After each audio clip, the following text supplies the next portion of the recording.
BNP হোক আর জামাত হোক আর যাই হোক, কমিটমেন্ট লেসকে কাউকেই ছাড় দেওয়া যাবে না। আমি অনেক খুশি যে আমার ধান আসছে অনেক দিন পর।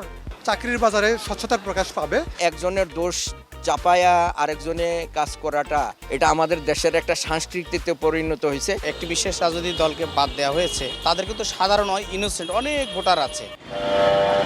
আমি এমন এক আসনে রয়েছি যেখানে দেশের প্রধান সব রাজনৈতিক দলগুলোর কেন্দ্রীয় কার্যালয় অবস্থিত। হ্যাঁ, আমি ঢাকা ৮ আসনের কথাই বলছি। এখানে নির্বাচনী প্রচার প্রচারণা বেশ জমজমাট। এখানে যেমন স্থানীয় ভোটাররা রয়েছেন, ঠিক তেমনি দেশের বিভিন্ন প্রান্ত থেকে এখানে মানুষজন রয়েছেন তাদের জীবিকার তাগিদে। কিন্তু কেমন প্রার্থী তারা দেখতে চান আসন্ন জাতীয় সংসদ নির্বাচনে? মাদক মুক্ত করতে হবে, সন্ত্রাস মুক্ত করতে হবে, এলাকার চাঁদাবাজি সন্ত্রাসী এগুলো মুক্ত করতে হবে, এরকম লোক দেখে ভোট দিতে হবে। আমি তার জায়গা বলে দিব না, মানে শুধু সুবিধা মানে এতটুকু যাতে দরাবান্দি না হয়, যাতে গন্ডগোল না হয়, যাতে চাঁদাবাজি না হয়। ওইসব প্রার্থী হলে আমাদের হকার জন্য ভালো। এমন প্রার্থী যেই হোক না কেন, যে সে যদি আমাদের স্বপ্ন বাস্তবায়ন করে, যে অন্তত চাকরির বাজারে স্বচ্ছতার প্রকাশ পাবে, সেই দল হোক, সেই ব্যক্তিকে আমরা ভোট দেবো ইনশাআল্লাহ। একজনের দোষ চাপায়া আরেকজনে কাজ করাটা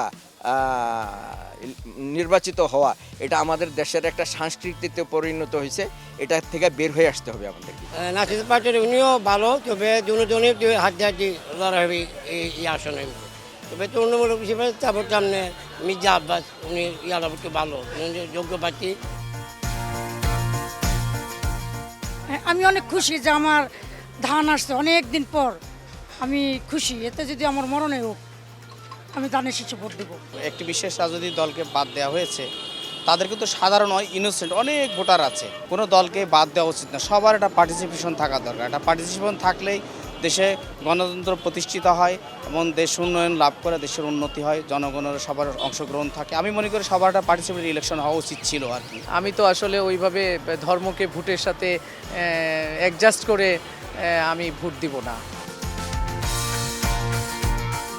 ভোট যদি সুষ্ঠুভাবে দিতে পারি তাহলে আমি আনন্দিত হব। কোনো কিছুর উপরে ভরসা করা যায় না, কারণ এখন ব্যাপারটা থেকে অনেক ফেসিবাদ দূর হইল, ফেসিবাদের আত্মা এখান থেকে দূর হয় না।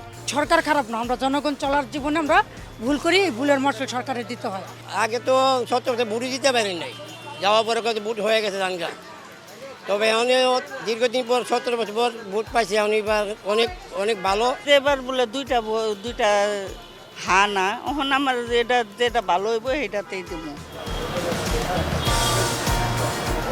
সবাই তো একটা আশ্বাস দেয়, আমি জিনিসটা করবো, এই জিনিসটা মুক্ত করবো, এই জিনিসটা ভালো করবো, এখানে স্কুল করবো, কলেজ করবো, এরকম আশ্বাসই তো মানুষের বিশ্বাস। আর বিশ্বাস দেখে তো একবার যদি আপনি বিশ্বাস ভঙ্গ করেন, দ্বিতীয়বার তো আপনি এই জায়গায় আসতে পারবেন না। খুব অল্প সময়ের মধ্যে একটা ভালো পার্লামেন্ট ভেঙে গেছে। আমার মনে হয় কমিটমেন্ট যারা লেস করবে তাদেরকে এইভাবেই গণ করতে হবে আর কি। সেটা any here two sheep now any candidate political person, সেটা বিএনপি হোক আর জামাত হোক আর যাই হোক, কমিটমেন্ট লেসকে কাউকেই ছাড় দেওয়া যাবে না। আপনি কেমন প্রার্থী চান সে ভাবনাও জানতে চাই। আমাদের এই ভিডিওর কমেন্ট সেকশনে আপনার মতামত জানান। পরবর্তী আয়োজনে হয়তো আপনার আসনে আপনার সঙ্গে দেখা হয়ে যেতে পারে।